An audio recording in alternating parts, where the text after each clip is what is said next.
चलिए देखिएगा हमने कहाँ तक बताया था। चलिए देखिएगा आड़ुसंख्य गुणधर्म हमने पढ़ा चुका। आड़ुसंख्य गुणधर्म हमने पढ़ा चुका। अब देखिएगा आड़ुसंख्य गुणधर्म क्या क्या था, कॉन्जुगेटिव प्रॉपर्टी कहते हैं इंग्लिश में। पहला हमने क्या बताया था, परासरण दाब बताया था। पहला हमने क्या बताया था, परासरण दाब। दूसरा क्या था, वाष्प दाब में अपेक्षित अवनमन। वाष्प दाब में अपेक्षित अवनमन।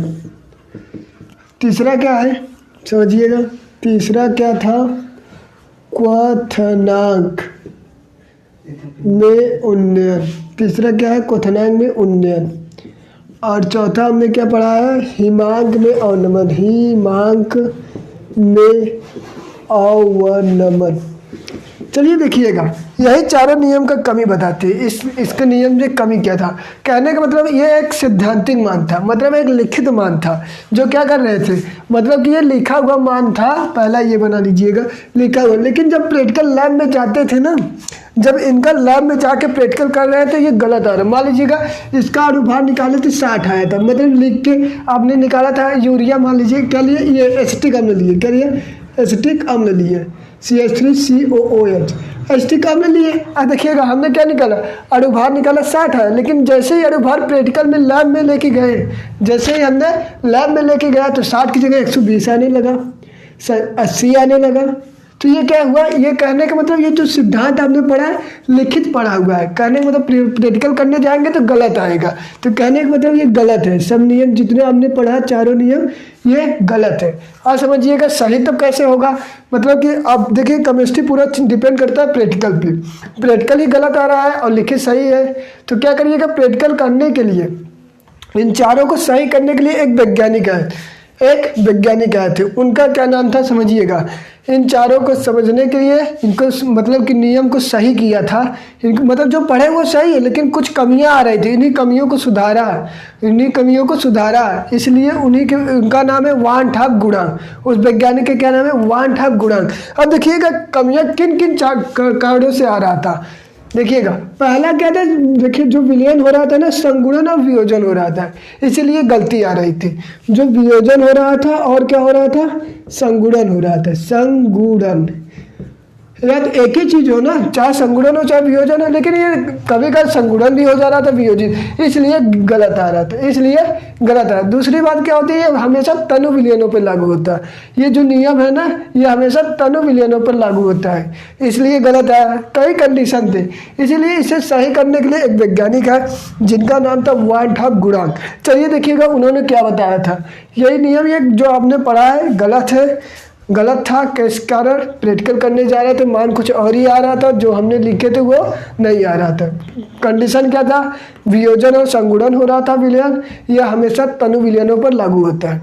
और चलिएगा समझिएगा इनको सही कैसे करते हैं, इन चारों को सही कैसे करते हैं समझिएगा।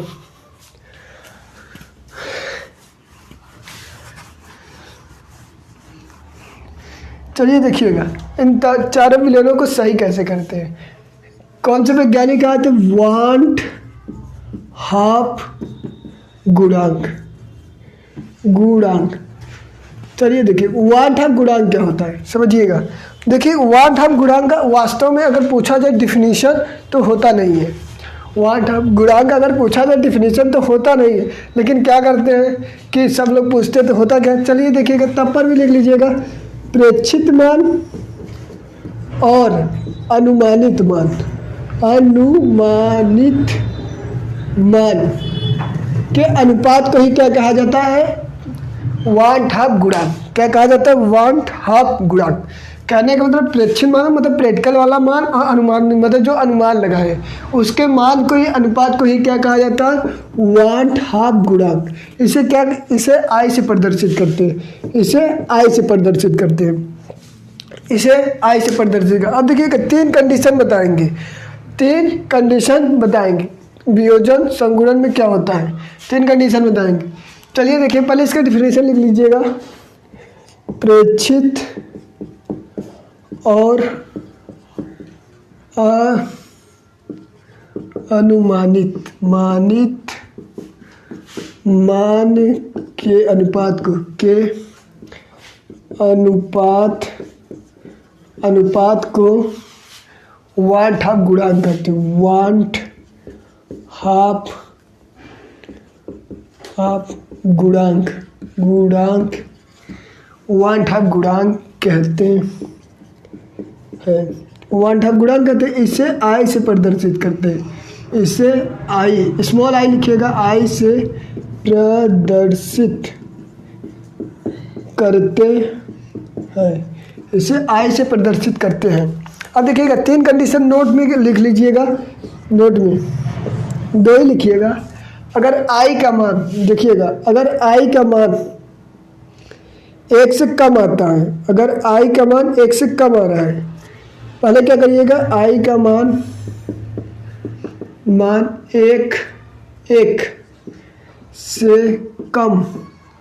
1 से कम आता है तो क्या होगा, वियोजन क्या होता है। 1 से कम आता है तो क्या होता है, वियोजन होता है। और आई का मान 1 से अधिक आता है,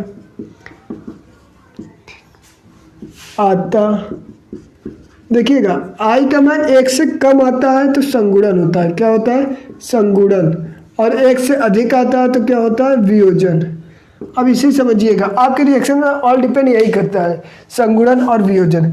अब देखिएगा आई का मान प्राप्त कैसे करेंगे। एक बार देखिएगा, एक हम डायरेक्ट ट्रिक बताएंगे और एक फार्मूला के अनुसार कैसे कर सकते हैं। एक डायरेक्ट ट्रिक बताएंगे और एक फार्मूला के अनुसार कैसे करेंगे ये आई संगुणन और वियोजन।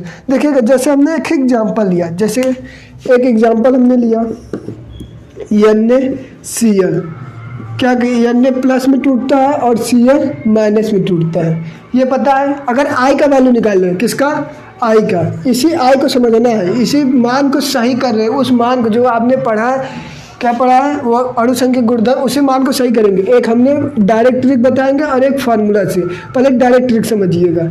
ये रहा, एक हमने यौगिक लिया NaCl और ये किस में टूट रहा है, Na प्लस और Cl माइनस में टूट रहा है। तो देखिएगा क्या करिए, उत्पाद बटे अभिकारक कर दीजिए। क्या करिएगा, इधर देखिए 1 2 है, कितना है 2, और इधर कितना है 1, तो डिवाइड करेंगे कितना आ जाएगा 2। अगर 2 आ रहा है, अगर ये 2 आ रहा है तो समझिए 1 से अधिक है, 1 से अधिक है तो ये क्या हो रहा है, वियोजन हो रहा है। क्या हो रहा है, वियोजन। अब दूसरा एग्जाम्पल समझिएगा और देखिएगा, एक MgCl2 लिए, क्या लिए, ये किस में टूटेगा, Mg डबल प्लस में टूटेगा और Cl माइनस में टूटेगा। अब देखिएगा इधर 2 है और इधर 1 है, 3 बटे और इधर 1 है, तो क्या करेंगे, तो क्या हो जाएगा 3। ये कौन सा क्रिया होगा, वियोजन की क्रिया होगा। अब इसी रिएक्शन को किस माध्यम से समझेंगे, आपके फॉर्मूला के अनुसार समझेंगे। कैसे करेंगे, ये तो डायरेक्ट ट्रिक था, ये तो डायरेक्ट ट्रिक था। चलिए देखते हैं फार्मूला से कैसे करते हैं। चलिए देखिएगा,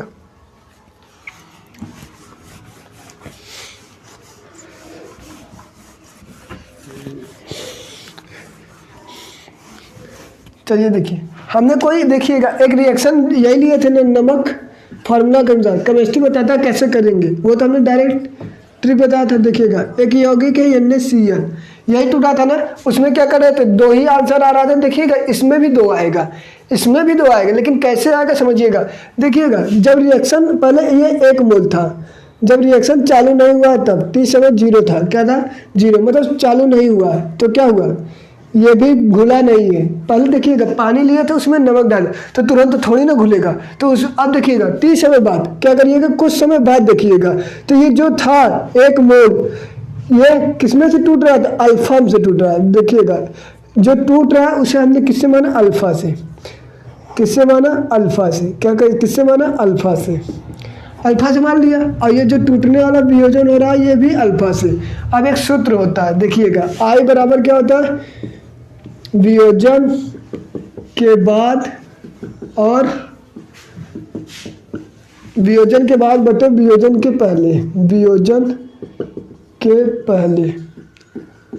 समझिएगा 1 माइनस अल्फा, ये वियोजन के बाद का वैल्यू था, प्लस अल्फा बटे 1, देखिएगा प्लस माइनस से कट जाएगा, बचेगा क्या 1 प्लस अल्फा बचेगा। अब देखिएगा अल्फा की वैल्यू 1 था, हमने गुणांक ने क्या माना था, अल्फा की वैल्यू फिक्स होती है। अल्फा जहाँ आ जाए अल्फा, जहाँ आ जाए अल्फा उसका मान हमेशा 1 होता है। और देखिए अल्फा क्या होता है, जहाँ वियोजित होने वाली संख्या होती है, जहाँ क्या होता है वियोजन होने वाली संख्या। अल्फा का मान 1 होता है, 1 प्लस अल्फा का मान 1 रख दीजिए, कितना है 2 हो गया। समझ में आया। और चलिएगा दूसरा रिएक्शन समझिएगा।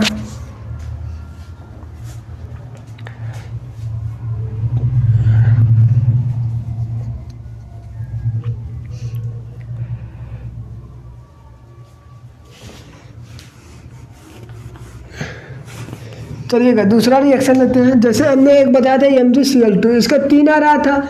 अब फार्मूला के अनुसार करेंगे तो कैसे 3 आएगा, Mg डबल प्लस में टूटेगा और Cl डबल माइनस में टूटेगा। अब देखिएगा बस सेम कंडीशन क्या करिएगा, ये वाला सूत्र तो लगेगा ही। ये क्या करिएगा, देखिएगा जब रिएक्शन चालू नहीं हो मतलब मोलों की संख्या इनका 1 है, जब रिएक्शन नहीं चालू हुआ मतलब टूटे नहीं है तो 0 0। तो इस समय बाद देख रहे हैं तो ये क्या हुआ, इसमें से अल्फा क्या टूट रहा था, इसमें से अल्फा टूट रहा है। और देखिएगा ये जो यौगिक मान रहे वो अल्फा टूट रहा है, इनके यौगिक जो टूट रहे हैं उसे अल्फा से माने। अब वियोजन के बाद ये देखिएगा वियोजन के बाद था और यह वियोजन के पहले था, यही मान रख दीजिएगा 1 माइनस अल्फा प्लस अल्फा बराबर क्या 1 प्लस माइनस अल्फा कैंसिल हो जाएगा, बचेगा क्या सॉरी यहाँ पे 2 अल्फा है, 2 है ना, यहाँ पे 2 लगा दीजिएगा, यहाँ 2 अल्फा हो जाएगा तो बचेगा क्या 2 अल्फा। अब देखिए अल्फा का वैल्यू हमने बताया ना कि अल्फा का वैल्यू हमेशा फिक्स रहता है, तो 2 अल्फा प्लस 1 बराबर कितना होगा 3। ये हो गया, यही होता है, इन्हें यही कमियों को उन्होंने बताया था वन हाफ गुणांक, जो अल्फा की वैल्यू मतलब कि यही जो 3 आ रहा है कब 3 आना चाहिए कब 2 आना चाहिए, इसी कमियों को पूरा करने के लिए जितने आपने फार्मूला पढ़े थे उन्होंने क्या किया था, सिंपल तरीका आई से गुणा कर दिया था। किससे गुणा करा था, आई से, आई वन हाफ गुणांक प्रदर्शित करते, आई से गुणा कर दिया था, हो गया था। चलिएगा आई से गुणा कर दिया था, देखिएगा इनका फार्मूला कैसे बनेगा।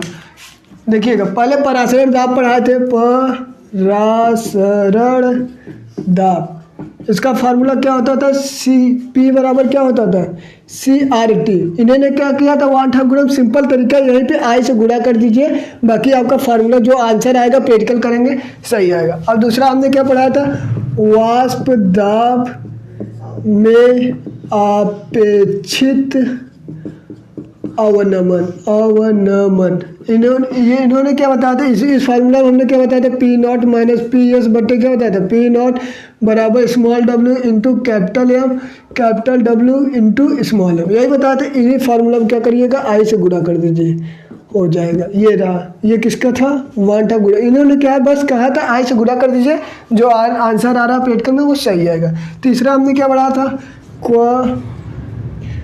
क्वथनांक में उन्नयन देखिए क्या, इसे डेल टीवी से प्रदर्शित करते थे। इसमें क्या था, स्मॉल w kb इंटू 1000 बटे क्या था, small m into capital W, तो यही फार्मूला, आई से गुणा कर दीजिए, इसी फार्मूला में हो गया, सही हो जाएगा। और चौथा हमने क्या बताया था, हिमांक में अवनमन, हिमांक में अवनमन, इसमें क्या बताया था, डेल TF से प्रदर्शित करते थे, आई से गुणा कर दीजिए, स्मॉल w बस सेम फार्मूला KF इंटू 1000 बटे क्या हो जाएगा, small m into capital W। ये रहा, इन्होंने बताया था कि जितने भी सूत्र है वो गलत आ रहा है, क्यों आ रहा है, बस आई की कमी से। आई की वैल्यू हमने बता दिया कैसे भी, जितने भी आंसर आ रहे थे, ये देखिएगा एग्जांपल बताए थे NaCl ना, तो क्या किसमें टू आई का वैल्यू कितना आ रहा था, 2 आ रहा था, उसी आंसर में क्या करिएगा 2 से गुणा कर दीजिएगा, आंसर सही आएगा। अब देखिएगा एक चीज़ हमने बताया था फार्मूला, देखिए कभी कल संयोजन और वियोजन का फार्मूला पूछा जाता है, क्या पूछा जाता है, संयोजन और वियोजन का फार्मूला पूछा जाता है। सूत्र होता क्या है, बस यही आखिरी टॉपिक, उसके बाद आपका हेनरी का नियम और विलेयता बचेगा, वो एक वीडियो में ख़त्म हो जाएगा। चलिए देखिएगा ये जो संगुणन और वियोजन पढ़े रहे ना, इसका असल में सूत्र होता है, इसका क्या होता है, सूत्र होता है, समझिएगा।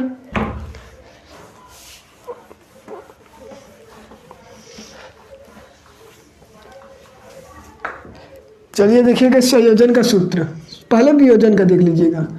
वियोजन का सूत्र क्या होता है, इसका सूत्र देखिए बनेगा कैसे। मान लीजिए कोई अभिकारक है जिसका ए मोल, मतलब अभिकारक ए है, ये भी अभिकारक उत्पाद ए में परिवर्तित होता है। इसकी मोलों की संख्या n है और इसमें मोलों की संख्या क्या है, ये n ए में 2, मतलब कि बन गया, ये उत्पाद बन गया।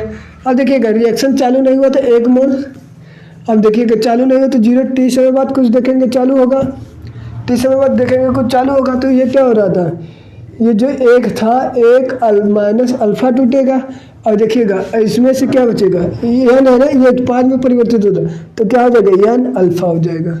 अब देखिएगा हमने सूत्र बताया था वियोजन के पहले और वियोजन के बाद, यही मान रख दीजिएगा, वियोजन के पहले और वियोजन के बाद 1 हो जाएगा। अब देखिएगा क्या करिएगा, i बराबर वियोजन वाला सूत्र होता है ना, 1 टाइम गुणा i से प्रदर्शित, 1 को इस साइड लेके आइएगा, जब 1 को इधर से प्लस में है तो माइनस में चला जाएगा, बचाएगा क्या, बराबर n अल्फा, ये माइनस में तो माइनस में रहेगा, कोई दिक्कत कुछ नहीं, बस i बराबर 1 हो जाएगा। अल्फा अल्फा मिल रहे तो कॉमन ले लीजिएगा, कॉमन हो गया तो 1 माइनस अल्फा बटे 1 डिवाइड करेंगे तो 1 ही आएगा, कोई दिक्कत नहीं, बस अल्फा बराबर निकालेंगे, अल्फा बराबर निकालेंगे, i माइनस क्या हो जाएगा 1 बटे n माइनस 1।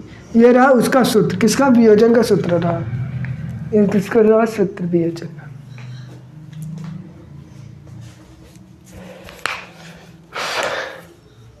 चलिए देखिएगा उसका भी देख लीजिएगा, संगुणन का फॉर्मूला।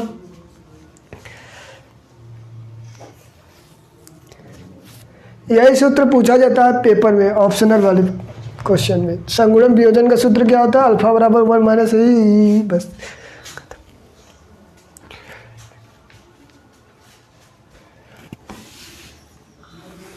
चलिए एक और टॉपिक देख लीजिएगा।